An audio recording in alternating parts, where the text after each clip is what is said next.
ماني تايم. ليتس جو بيبي. ما طالما دي بديهيات اخي العزيز، بتسأل السؤال ليه؟ ما انا قلت لك الكونكرر لو انت عايز 1 في 1، فليت لو عايز تجري. يعني امتى ازاي؟ ما انا قلت لك اهو امتى اهو، على حسب طريقة لعبك يا اسطى. بص خلينا متفقين ان مفيش حاجه هتتعمل، انت مفيش حاجه هتعملها. الموضوع ده عادي، ده تيم كومبوزيشن، التيم بتاعك خريان فبيموت كتير، وانت بتعرف تلعب مسير ريو تتكرم عليك وتديك تيم كومبوزيشن حلو. علشان نبدا على نظافه ونبدا بمعلومات مهمه جدا، زرار الجوين او الاندساب اللي جنب السبسكرايب ده معمول للكوتشنج. بابا بهوش بدا كوتشنج اعزائي في الله، فلو سمحت عايز كوتشنج. فيلا وبدون اي مقدمات let's go to your questions. يلا بينا. حاجة أخيرة، لو عايز تسأل أي سؤال، عايز تستفسر عن أي حاجة، مش بتسأل في كومنتات الفيديو، بتسأل في كومنتات أو الحاجات بتاعت الستوريز اللي فوق. شغلوا دماغكم قبل ما تسألوا. بص، بالنسبة لكده في تشامبيونات وتشامبيونات، بس المعظم ليهم كور بيلد بيعمل سينرجي مع سكيلاتهم، بتظبط معاهم بدرجة عالية جدا، وبقية الايتمز بتختلف على حسب الجيم.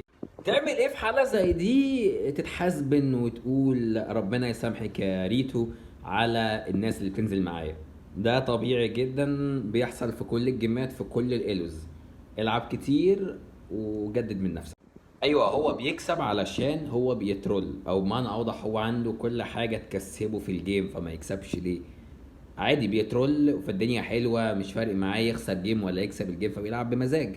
ده رقم واحد. رقم اتنين، هو فاهم اللعبه. طيب تطلع من السيلفر ازاي؟ رقم واحد، ما تقوليش بعرف العب كل اللينز. العب لين واحد، هو واحد، هو واحد. جوه اللين بتلعب بتشامبيونين 3 ماكسيموم علشان توصل لبلاد كمان. ركز. مش عارف تلعب مش عارف تمين الشامبيون علشان هل ما لقيتش اللي عاجبك، ولا علشان ما بتلعبش ميد كتير بتشامبيونات مختلفة فما جربتش كتير؟ جاوبنا على السؤال ده. بص، لو ما لقيتش اللي عاجبك فانت هتفضل تدور لغايه لما يعني تلاقيه، يعني لو العب كتير. لو مش عارف تمين ان انت مش لاقي حاجه سهله، فزي ما قلت لك اني مالزهار، وكان في حد تالت مش متذكر.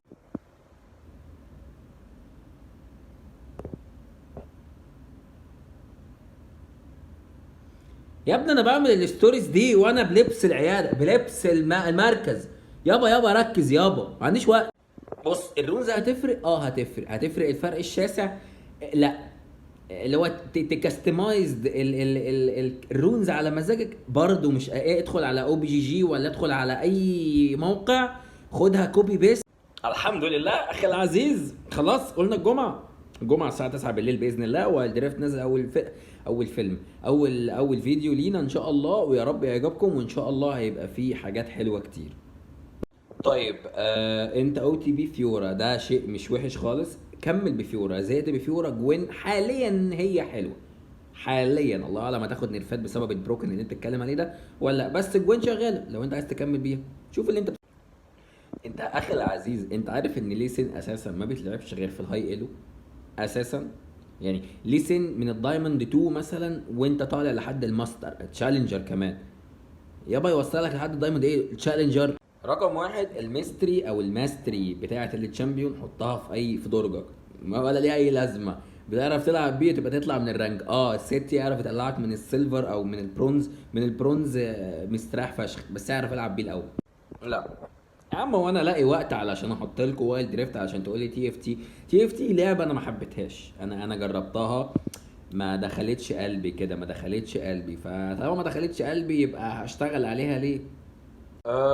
يعني ايه كيو اس اس كويك سيلفر ساش؟ دي ايتمايه المفروض الاكتف بتاعها بيخرجك من اي سي سي، وبالذات لو الت مورديكايزر منها.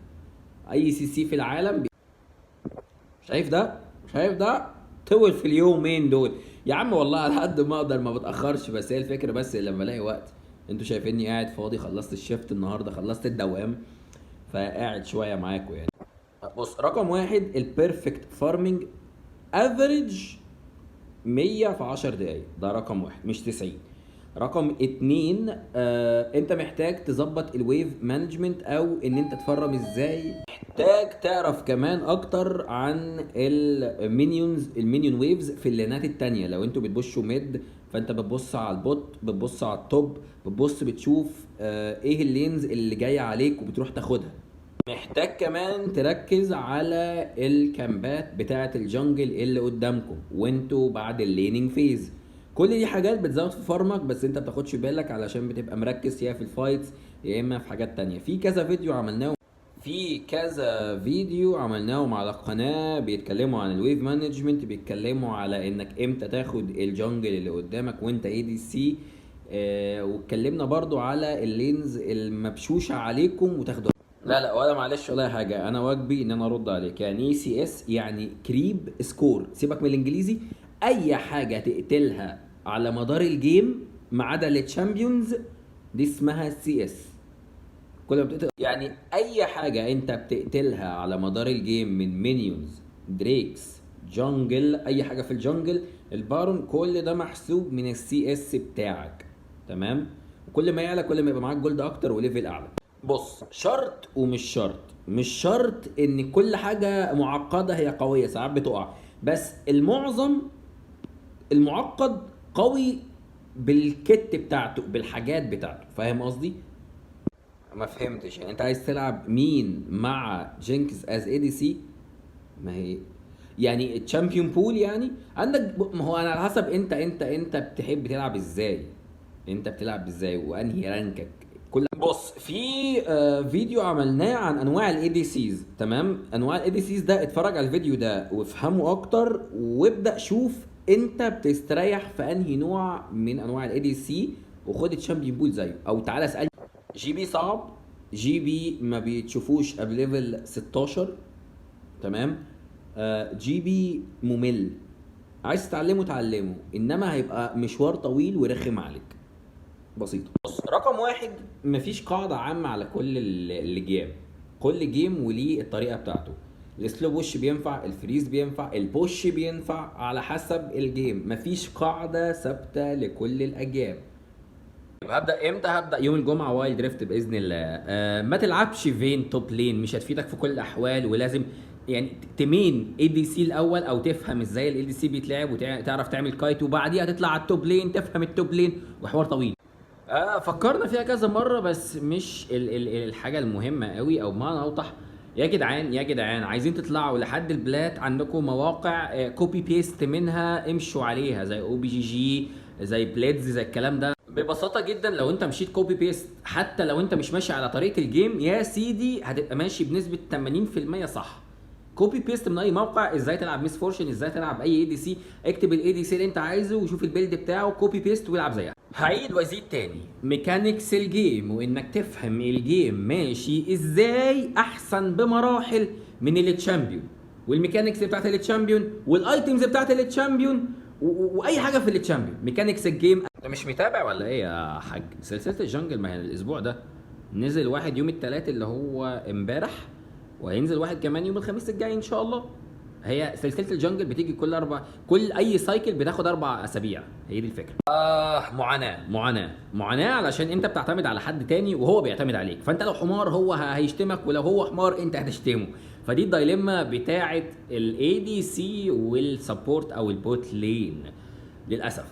ده رقم 1. رقم 2، انت محتاج تتفرج على اخر فيديوهين للاي دي سي اللي نزلوا على القناه علشان تفهم اكتر البوت لين بتاعك.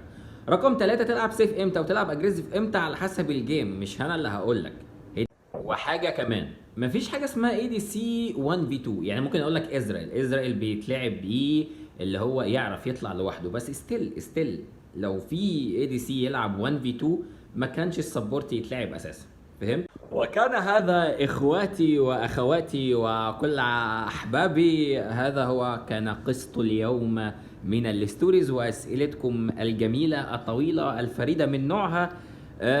نشوفكم في الستوريز التانية ان شاء الله. ولو عايز هعيد وازيد، لو عايز برايفت كوتشنج باي طريقه كانت، هتلاقي زرار الانتساب او الجوين جنب السبسكرايب، تقدر تدوس عليه وتشوف هتبقى محتاج ايه من الحاجات دي بابا بهوش is a real coach now for private coaching زي ما انا قلت لكم.